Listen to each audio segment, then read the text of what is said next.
Well, good morning, everybody. It is 9:45 on the AM dial on a Wednesday here on LinkedIn. And you know what that means? It's time for Java with Jen.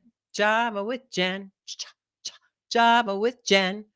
Every Wednesday morning at 9:45 AM, I come on live with either by myself or with a guest expert to speak with you about tools, tips, and strategies to navigate male dominated industries. Oh, and by the way, so rude of me. If you haven't met me yet, my name is Jen Koken. I am your favorite, that's right, I said it, favorite executive leadership coach. And I work traditionally, as I'm trying to adjust my chair, with women in STEM and other male dominated industries to help you lead with more authority, influence, and impact. By authority, I mean you get to lead like yourself. Confidence in who you are, lead authentically, marry that with your ability to inspire and flow energy into your team, which I call influence. You bring those two things together, and that is a powerful combination. So you can leave the legacy you want to leave and make the kind of impact that you want to make. Now, shameless plug for my book due out next week. Yes, it is. It's so exciting. So exciting. This is one of your most affordable strategies to learn how to lead with more authority, influence, and impact. Shameless plug, go to jenkokenbook.com. You can pre-order a copy from Barnes & Noble if you would, or any other place where you buy your books. Let me know that you did that, and I will happily send you a free ebook to get crack-lacking before you get your hot little book in your hand. Okay, enough about me.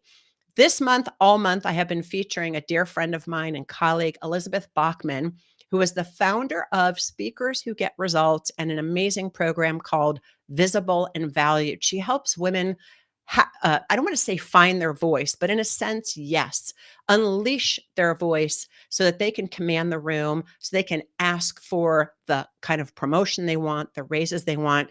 And little known fact, or maybe it's a big known fact, she also spent 30 years in opera, particularly with the New York Met, working with such notable folks like Luciano Pavarotti and Placido Domingo, helping them command the stage. So what a great human to have on the show. I want to bring her in here now to have on the show. I just got to get all my things together so that we can talk about how to navigate gender bias and help you command your stage, whether that's singing in your microphone in the mirror, because we don't judge, or it's presenting to the boardroom. Welcome, Elizabeth. Welcome back. Great to have you back.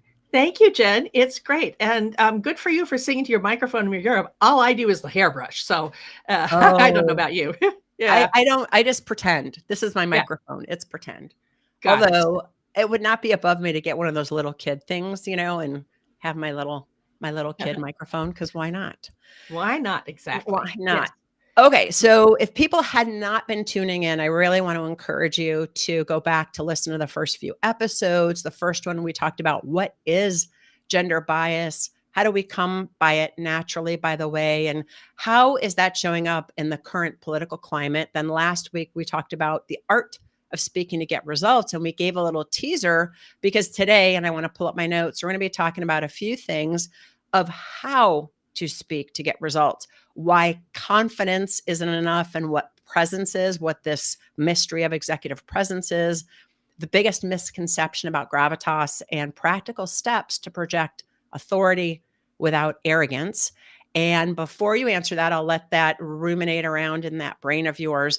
Also know, friends, that Elizabeth is one of the featured faculty for my program, the Executive Presence Accelerator, 6-month program to move you from sideline to center stage. And in a week, my dates are not, today's the 19th. So the 27th, so yeah, next week, my God, the month has gone by quickly. She is going to be my featured expert on the free Empowering Experts series. That's on next Thursday, March 27th at 11 a.m. We'll make sure to put that link in the show notes. We're going to be giving you some amuse-bouche, some excerpts, some little dribs and drabs here, but come to that conversation because you will get a chance to get coached by Elizabeth in real time. And it's free. Did I mention it's free? It's free. It's free, people. All right, Elizabeth. So let's talk about the how and how you can command a room and what this amorphous executive presence is and why confidence isn't enough. Why do you need presence and what is that?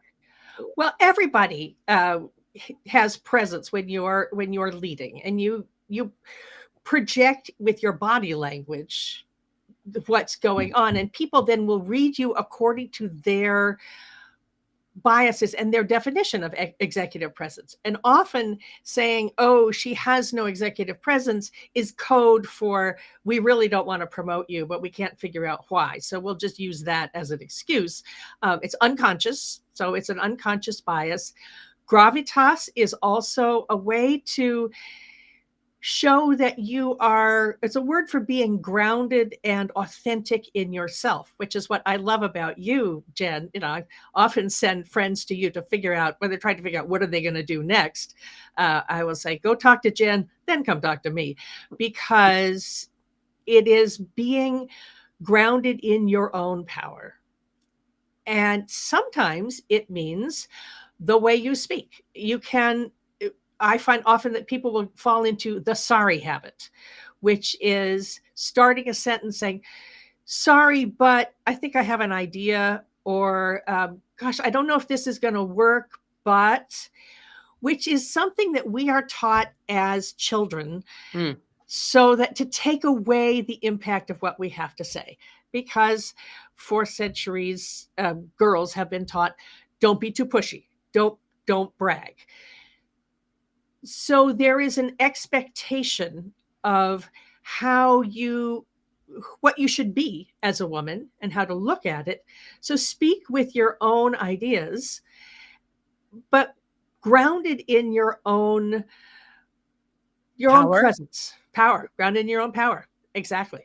It's so interesting because, when we talk about authority, right? Mm-hmm.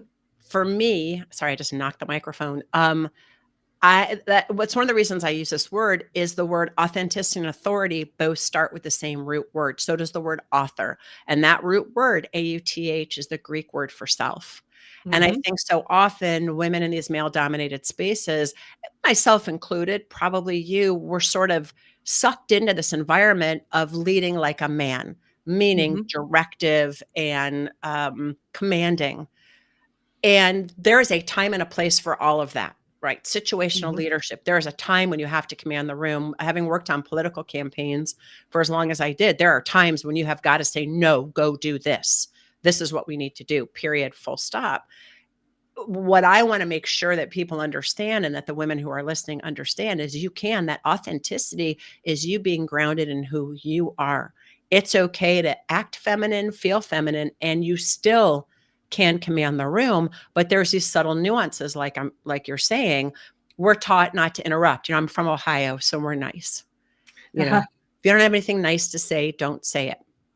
So you don't interrupt. And so if I'm sorry, but can I interrupt for a minute, instead of saying, let me back up. How often has a woman stated something in a meeting and been interrupted by somebody else, or somebody else is taking their idea? And how do you stop that from happening? Well, you specifically say, I'm sorry, Harry. I'm going to stop you there. Or you say, I'm sorry. Look, I just did it and I didn't even realize. Yeah, it's a habit. Oh, called one out myself. Holding. I don't know what the thing would be. Yeah. I mean, well, that's a good question. So somebody's grabbed your idea. Excuse me, I wasn't finished speaking. Yeah. Or excuse me, that's exactly what I just said. I'm so glad you appreciate my point. Let me expand on that. You could just say thank you, and I wasn't finished speaking. That's right. A good one. Or thank you for supporting the idea I presented earlier.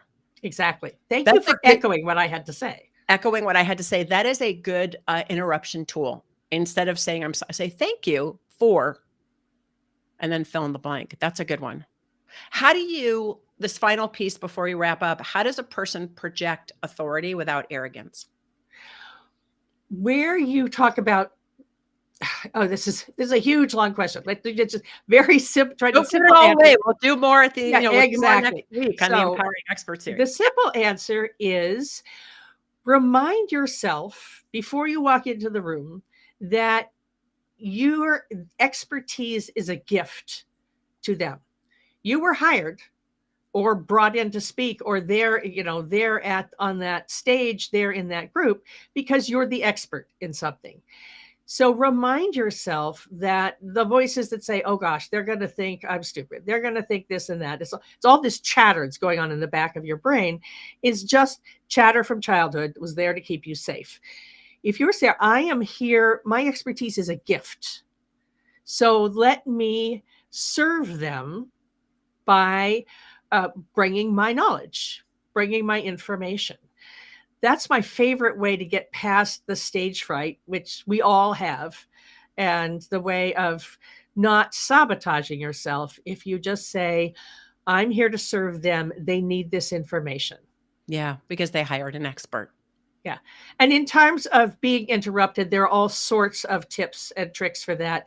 And I can send you information, or join us on the 27th. Yeah, we're not and going I'll to send show you how to anybody do that. information. We're Yeah. going to get people to join us next week, Thursday, the 27th at 11 a.m. All right, Elizabeth, this was so good.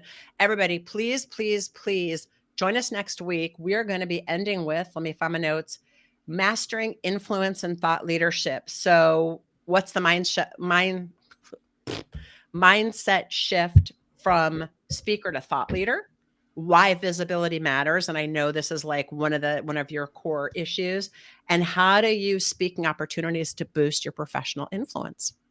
So join in next week, friends, to Java with Jen, with me and Elizabeth, and until then, stay caffeinated, folks.